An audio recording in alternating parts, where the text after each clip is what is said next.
ang daming nag-comment.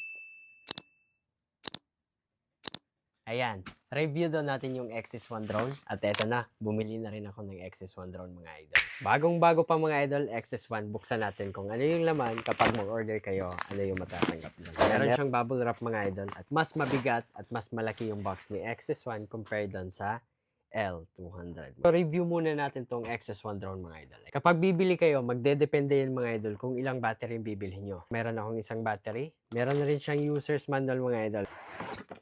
Ito yung maganda sa Xs 1 drone mga idol kasi meron na siyang bag. Na yung bag niya mga idol, meron pa siyang sling.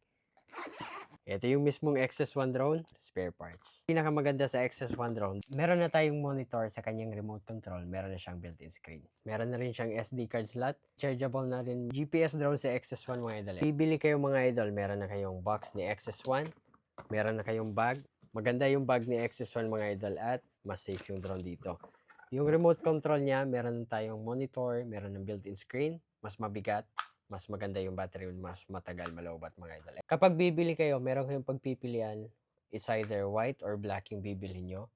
May pagpipilian din kayo kung ilang battery yung bibilhin nyo, up to 3 pieces po mga idol.